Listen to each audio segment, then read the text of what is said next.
आदाब, आप देख रहे हैं सहारा न्यूज़ नेटवर्क का उर्दू चैनल आलमी सहारा। दिन भर की खबरों के साथ हाजिर हूं मैं सैयद मेराज। आइए डालते हैं नज़र अब तक की अहम खबरों पर।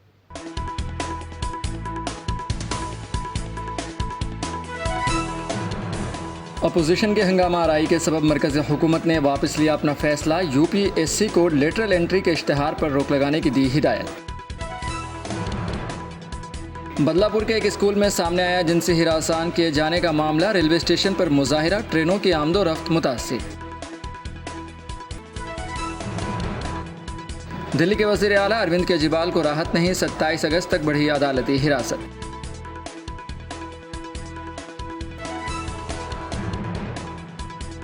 मध्य प्रदेश के छतरपुर में हुआ सड़क हादसा, 7 लोगों की मौत और कई जख्मी। इसराइल के मजालिम के खिलाफ एहतजाज जारी, शिगालो में फ़िलिस्तीन की हिमायत में हुए मुजाहिरे।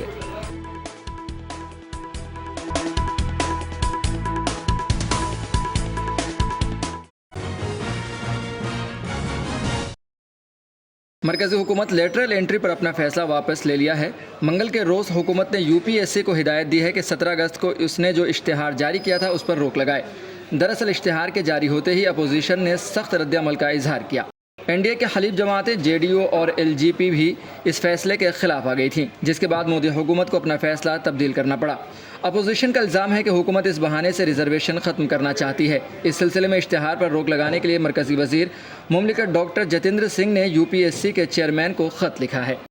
इस लेटरल एंट्री को लेकर नॉन बायोलॉजिकल प्रधानमंत्री जो अब तक 10 साल से यूनिलैटरली शासन चला रहे हैं, उनको हकीकत समझ में आ गई। ये सीधी बहाली स्कीम जो है, एक पद के लिए नहीं था, 2 पद के लिए नहीं था, 1 सलाहकार 2 सलाहकार के लिए नहीं था, 45 पद के लिए था ये। और ये सीधी बहाली है।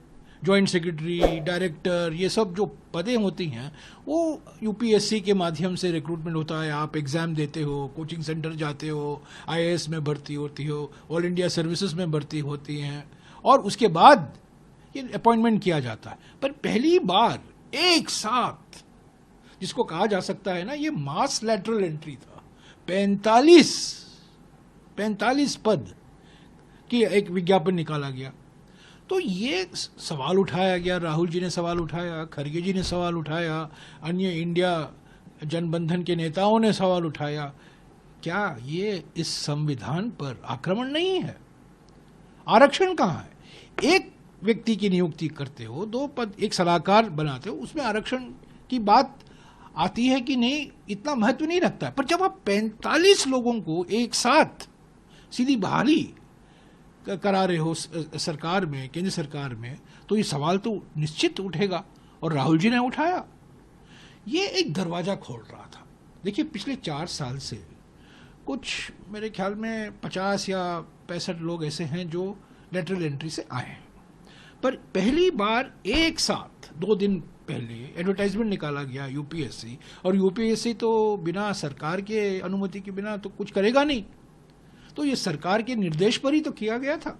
और कल तक देखिए, अश्विनी वैष्णव, जितेंद्र सिंह कह रहे थे ये मनमोहन सिंह जी के समय का एक सोच था, और कुछ लोग ये भी लिख रहे थे नहीं, ये नेहरू जी के जमाने से आ रहा था, नेहरू जी को दोषी ठहरा रहा था। और आज क्या हुआ? और आज अचानक इनको याद आ गया कि नॉन बायोलॉजिकल प्रधानमंत्री सामाजिक न्याय के बड़े मसीहा हैं और सोशल जस्टिस की बात हो रही है। असली बात यह है कि वो पकड़े गए हैं,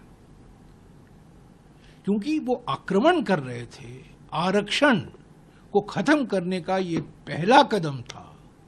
सभी लोगों उन पर कूद पड़े, पीछे हट गए। जब 3 काले कानून, आपको याद होगा, पहले कहा मैं नहीं इसको हटाऊंगा, मैं नहीं हटाऊंगा, पर 15 महीने बाद हार तो माननी पड़ी। इस बार हकीकत यह है कि 2 दिन के अंदर नॉन बायोलॉजिकल प्रधानमंत्री ने अपनी हार मान ली। अभी देखते जाइए, और भी ऐसे हार देखेंगे आप।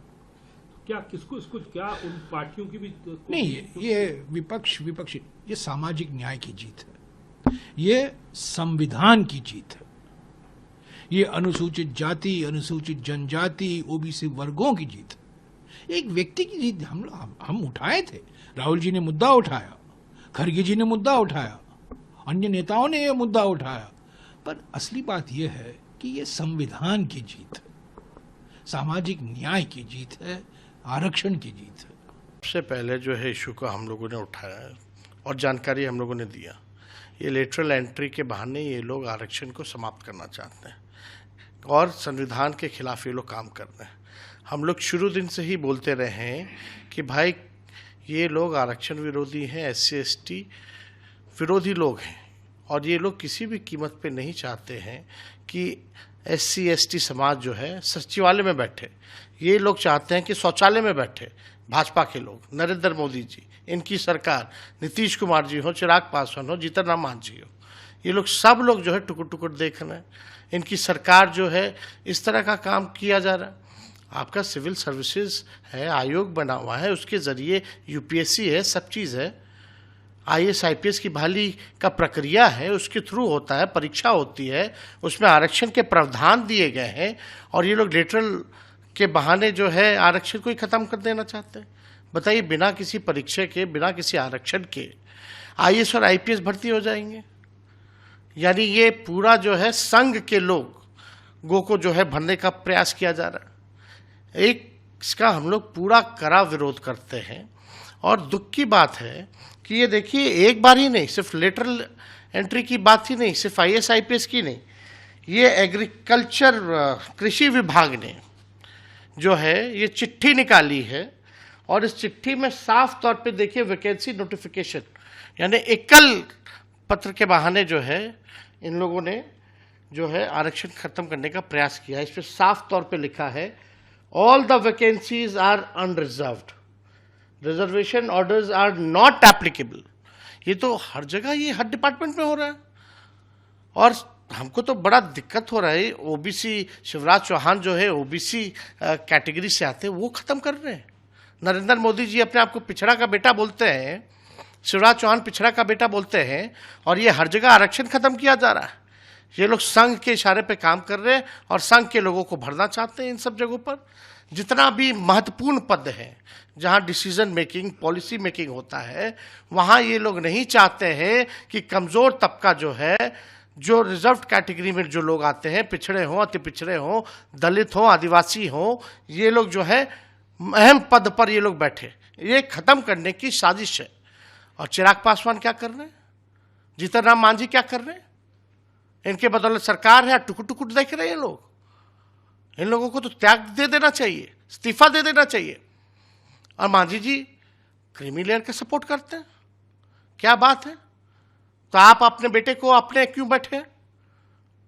अब बाई इलेक्शन होगा तो फिर उनका परिवार का लोग को लड़ाएंगे चुनाव, आप क्यों नहीं त्याग कर रहे? ये दोहरी नीति नहीं चलने वाली है और इसमें सबसे ज्यादा चेहरा उजागर हुआ है चिराग पासवान और जीतन राम मांझी का। चिराग पासवान जी क्या कर रहे हैं? हाँ में हाँ मिला रहे। आज उनके पिताजी होते तो ये ऐसा होने देते, इसका कड़ा विरोध करते।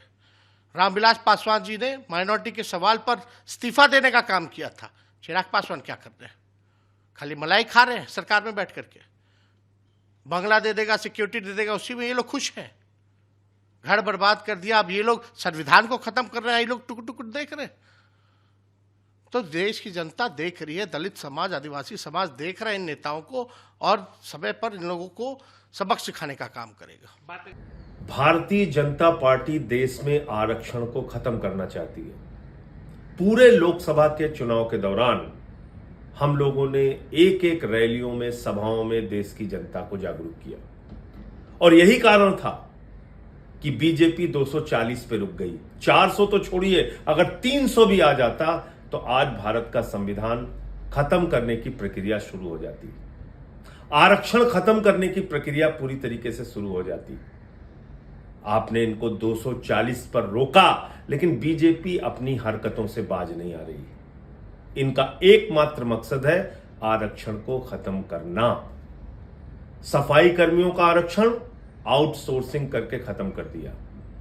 सिक्योरिटी गार्ड्स की नौकरी अलग अलग जगहों पे आउटसोर्स करके सरकारी जो नौकरियां मिलती थी खत्म कर दिया। चपरासी की नौकरी, क्लास 3 की नौकरी, क्लास 4 की नौकरी सरकारी विभागों में आउटसोर्सिंग के नाम पे खत्म कर दिया। एक सबसे बड़ी नौकरी थी जिसमें दलितों की, पिछड़ों की, आदिवासियों की भागीदारी होती थी। उसमें आरक्षण खत्म कर दिया। आईएएस का आरक्षण खत्म, लैटरल एंट्री के जरिए सीधे आईएएस बनाए जाएंगे, यह मोदी का मकसद है। अब तक 63 आईएएस लैटरल एंट्री के जरिए प्रधानमंत्री नरेंद्र मोदी ने बनाए हैं। यह गुनाह किया है भारत के प्रधानमंत्री नरेंद्र मोदी ने और उनकी पार्टी भारतीय जनता पार्टी ने। बीजेपी बेनकाब हो चुकी है। 63 आईएएस बगैर आरक्षण के भर्ती किए गए। किस आधार पर भर्ती किए गए? अभी 45 आईएएस की भर्ती और करने के लिए, लैटरल एंट्री के जरिए करने के लिए, पिछले दरवाजे से करने के लिए इन्होंने विज्ञापन निकाला। किस आधार पर आपने निकाला? आप बाबा साहब के संविधान को नहीं मानते?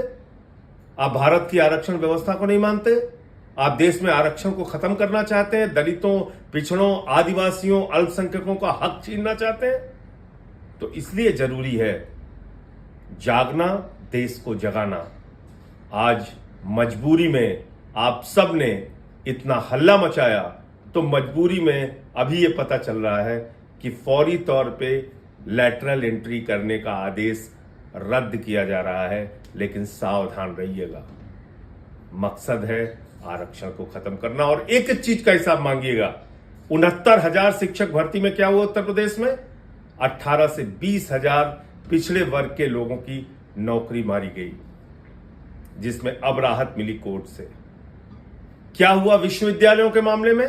देश के 40 केंद्रीय विश्वविद्यालयों में 80%, 90% SC, ST, OBC के और यहां तक कि फिजिकली हैंडीकैप्ड लोगों के आरक्षण के हक मारे गए हैं।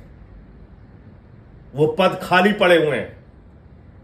तो इसलिए जागिए, लोगों को जगाइए, भाजपा से देश को मुक्त कराइए। जब तक बीजेपी रहेगी, आरक्षण और संविधान खत्म करने का खतरा बरकरार रहेगा। एक बार फिर से संविधान की जीत हुई है। संविधान में निहित आरक्षण की, संविधान में निहित सामाजिक न्याय की जीत हुई है। लैटरल एंट्री मतलब सीधी भर्ती पर रोक लगाई गई है। जो विज्ञापन आया था जिसमें 45 जॉब्स बिना आरक्षण के भर्ती की जा रही थी लैटरल एंट्री के माध्यम से, अब वो विज्ञापन रद्द किया जाएगा। वो फैसला वापस लेना पड़ा मजबूर होकर नरेंद्र मोदी की सरकार को। याद रहे, इस फैसले ने आरक्षण को ताक पर रखा था। दलितों, वंचितों, शोषितों, आदिवासियों, पिछड़ों के हक को मारने वाला फैसला था ये, और इसका पुरजोर विरोध राहुल गांधी ने किया था। इसके खिलाफ आवाज खरगे जी ने उठाई थी। पूरे इंडिया गठबंधन ने इसके खिलाफ पुरजोर विरोध किया था, क्योंकि यह संविधान में निहित आरक्षण पर एक बड़ा प्रहार था।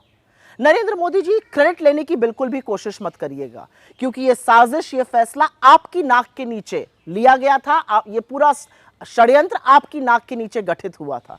तो आप क्रेडिट लेने की कोशिश मत करिए। और एक बात याद रखिए कि जब जब आप संविधान के खिलाफ, आरक्षण के खिलाफ, दलितों, पिछड़ों, आदिवासियों के हक के खिलाफ कोई फैसला लेंगे, तो अपने सामने समूचे विपक्ष को, राहुल गांधी को पाएंगे।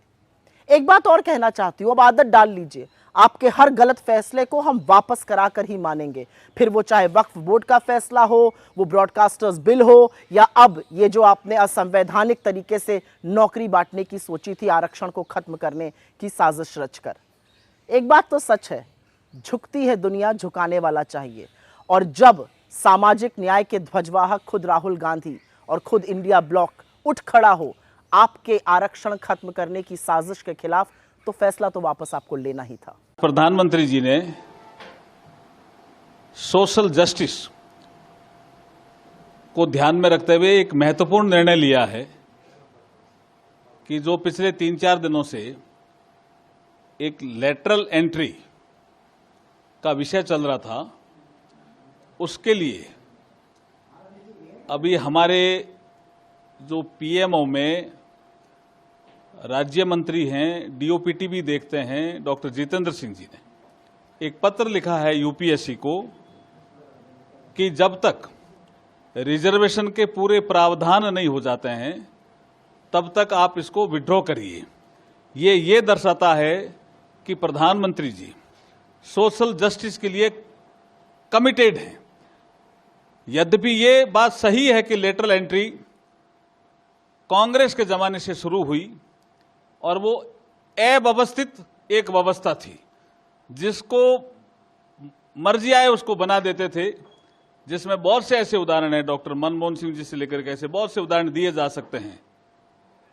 और उसको व्यवस्थित किया 2017 में, लेकिन रिजर्वेशन के बिंदु पे प्रधानमंत्री जी हमेशा गरीबों के साथ खड़े मिलते हैं। इस प्रकरण में भी जो weaker section of the society है, एससी, एसटी, ओबीसी के साथ प्रधानमंत्री जी खड़े नजर आ रहे हैं। ऐसा उन्होंने निर्णय लिया है। हम प्रधानमंत्री जी की बहुत भूरी भूरी प्रशंसा करते हैं इस निर्णय के लिए। उत्तर प्रदेश के रायबरेली में गोली मारकर कत्ल किए जाने पर कांग्रेस के रुकने पार्लियामेंट और अपोजिशन लीडर राहुल गांधी ने कहा कि सभी लोग हैं इंसाफ मांग रहे हैं, क्योंकि एक दलित को जान से मारा गया है, अहले खाना को धमकाया गया है, लेकिन कोई कार्रवाई नहीं हो रही है। उन्होंने मजीद कहा कि जब तक इस परिवार को इंसाफ नहीं मिलेगा तब तक हम पीछे नहीं हटने वाले हैं। यहाँ पे पूरी भीड़ है, ये सारे के सारे लोग जो यहाँ हैं न्याय मांग रहे हैं। क्यों?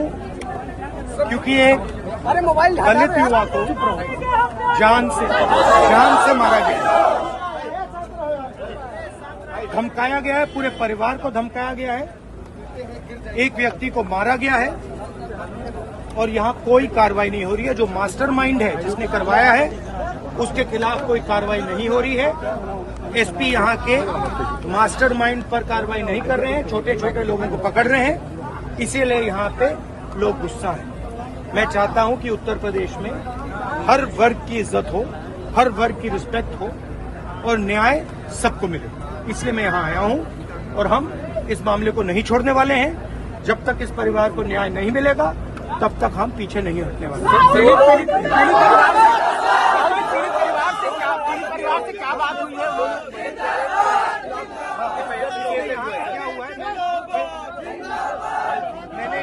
मैंने परिवार से फोन पीछे करो जी से बात की। उन्होंने कहा कि छोटा बेटा बाल काटता है, 6-7 बार युवा आए उसके पास और उन्होंने उससे बाल कटवाए और पैसे नहीं दिए। आखिरी बार पैसे नहीं दिए तो लड़के ने कहा कि देखिए आज आप मेरे भाई को पैसे दे दीजिए, और उसके बाद उसकी हत्या, उसके भाई की हत्या की। तो क्लियर कट अन्याय हुआ है, परिवार के खिलाफ, समाज के खिलाफ अन्याय हुआ है और इसको रेक्टिफाई करना पड़ेगा। मतलब ये चॉइस नहीं है, इनको रेक्टिफाई करना पड़ेगा। बात समझ आई? न्याय मिलेगा। राहुल जी नाम लिया है क्या उन्होंने? मुख्य आरोपी का कौन है आरोपी? देखिए, फांसी दो ये कानून के पर है, ये मेरा काम नहीं है, मगर कानून लागू करवाना, दबाव डालना वो मेरा काम। मैं यहाँ पीछे नहीं हटूंगा। दलित परिवार है, इसीलिए ये हो रहा है।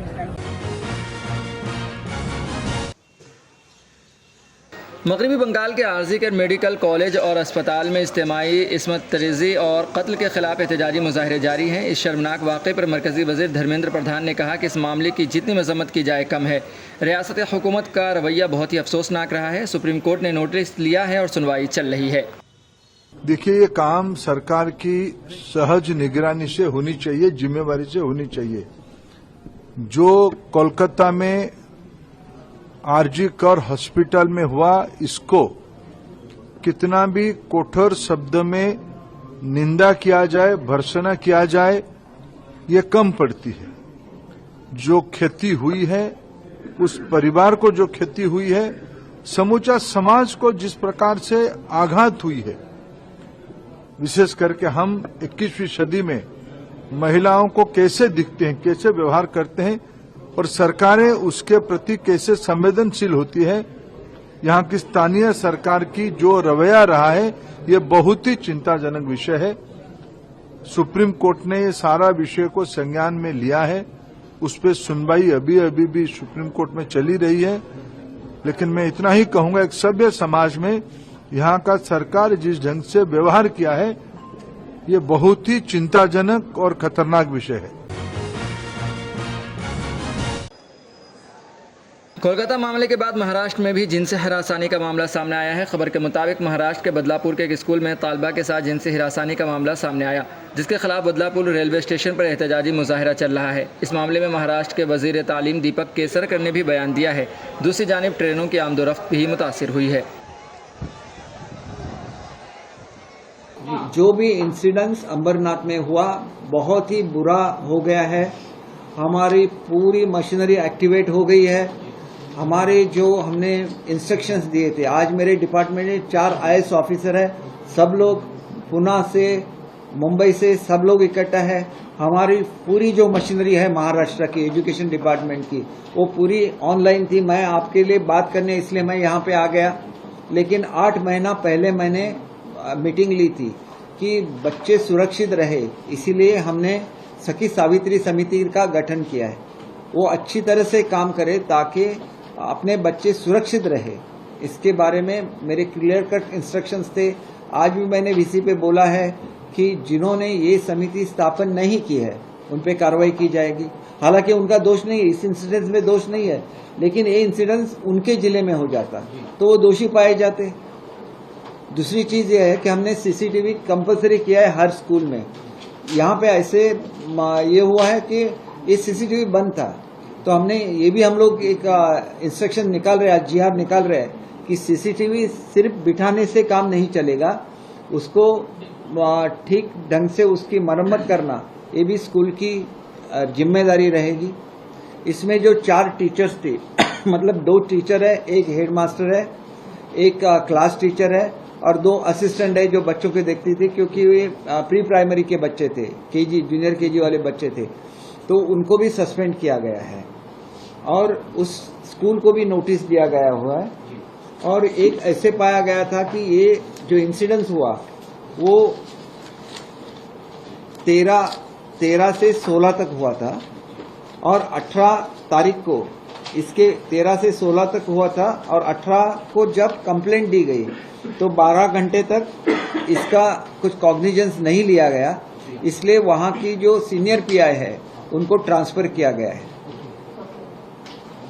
और ये जो आरोपी है जिसका नाम अक्षय है, ये अक्षय को पुलिस ने अरेस्ट किया है और उस पे जो कलम लगाए हुए हैं वो पोक्सा के जो कलम है उसमें 74 है, 75 है, 76 है।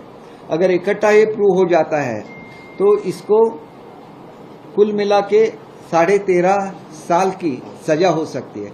इसके लिए हम लोग फास्ट ट्रैक कोर्ट में ये केस लेके जाएंगे, स्पेशल पब्लिक प्रोसिक्यूटर देंगे और कड़ी से कड़ी सजा उसको देंगे।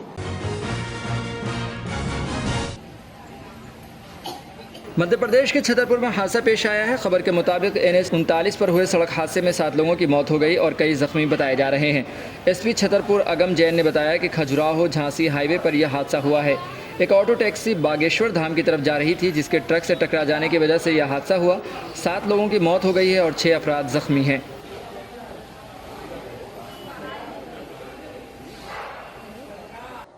एक सुबह के समय हादसा हुआ है जिसमें खजुराहो झांसी हाईवे पे ये हादसा हुआ है।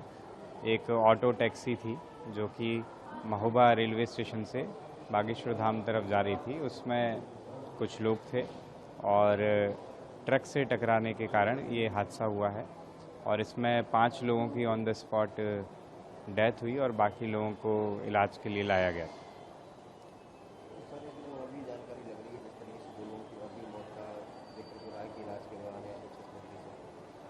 इसमें अस्पताल में अभी ये ज्ञात हुआ है कि 2 लोगों की और डेथ हुई है, उसकी पूरी पुष्टि की जा रही है और फिर पूरी उनकी डिटेल आपको अवगत कर दी जाएगी। खजुराहो झांसी हाईवे पे एक ऑटो और ट्रक की भिड़ंत में एक दुर्घटना हुई है जिसमें 13 लोग प्रभावित हुए हैं।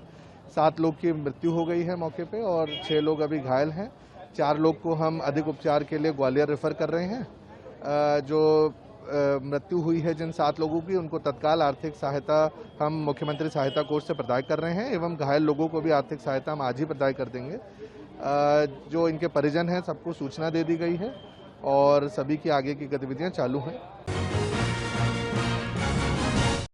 दिल्ली की रावजोबिंदी कोर्ट ने आबकारी मामले में दिल्ली के वजीर आला अरविंद केजरीवाल की अदालती हिरासत 27 अगस्त 2024 तक बढ़ा दी है। वाज़ेह रहे कि अरविंद केजरीवाल को 21 मार्च को ईडी ने शराब पॉलिसी मामले में गिरफ्तार किया था। झारखंड के साबिक वजीर आला और जेएमएम के लीडर चंपई सोरेन ने मीडिया से बात करते हुए कहा कि मेरी किसी से मुलाकात नहीं हुई है। मैं यहाँ दिल्ली किसी जाती काम से आया था। मैं बीजेपी लीडरान से मिलना नहीं चाहता था। बीजेपी में शामिल होने की अटकलों पर उन्होंने कहा, मैं ये नहीं समझ पा रहा हूँ कि यह सब कौन कह रहा है। पार्टी से नाराज क्यों थे? बात हुई क्या? नहीं, हम किसी से मुलाकात नहीं, अपना हम निजी काम में है। निजी काम है तो क्या भाजपा के लोगों से मिलना चाहते थे? नहीं, वैसा कोई हमारा यही नहीं है। तो किसी से नहीं मिलना चाहते ना। अच्छा, पार्टी से नाराज क्यों थे और क्या वो सब हमने पहले हो चुका है। बीजेपी ज्वाइन करने के लिए जो चर्चाएं चल रही थी उसके लिए क्या अभी तक कौन ये सब कह रहा है, हमको भी समझ में नहीं आ रहा है। तो चुनाव सर अब जेएमएम से ही लड़ेंगे, अब कैसे आगे का क्या रहेगा? हम तो बोल चुके हैं। 59 करोड़ भेजी। गोवा के वजीर आला डॉक्टर प्रमोद सावंत ने गोवा के रियासती सतह पर बैंकर्स कमेटी की 126वीं मीटिंग में हिस्सा लिया। डॉक्टर प्रमोद सावंत ने कहा कि मैं बैंकिंग से ताल्लुक़ रखने वाले तबके से तलबा के लिए तालीम के लिए लोन की फराहमी को आसान बनाने की अपील करता हूँ। To address to you all at 126th Goa state level meeting. This platform plays the crucial role in the economic development of our state. It brings together the financial institutions that are the instrumental in driving growth, inclusion and prosperity in Goa. Today, I want to focus on the several key areas where your support and your proactive engagements are essential for the collective progress. Achieving the annual credit plan. First and foremost, and I am pleased to acknowledge the efforts of the banking community in achieving the targets set in the annual credit plan of Goa. However, we must not be the complacent. The demand for the credit in the various sectors of our economy is growing, and it is imperative that and we meet these demands with the agility and foresight. I urge all banks to continue their dedicated efforts in ensuring the credit reach the intended beneficiaries, particularly in the sector, and drive the economic growth and job creation. Delhi में हुई घंटों बारिश की वजह से कई इलाकों में पानी भरा हुआ है, जिसकी वजह से ट्रैफिक निज़ाम भी मुतासिर है। जिस पर दिल्ली बीजेपी के सदर वीरेंद्र सचदेवा ने कहा कि दिल्ली में पानी भरने का मसला बढ़ता ही जा रहा है। दिल्ली की सरकार तो लापरवाह है।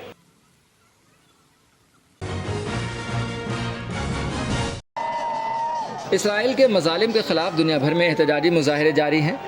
शिकागो बड़े पैमाने पर मुजाहरा किया गया है। यहाँ डेमोक्रेटिक नेशनल कन्वेंशन के मकाम पर हज़ारों लोगों ने फ़िलिस्तीन की हिमायत में एहतजाज किया। इसराइल के बारे में बाइडेन इंतज़ामिया के मौक़िफ़ को जानने की कोशिश में 1 मील मार्च किया गया है।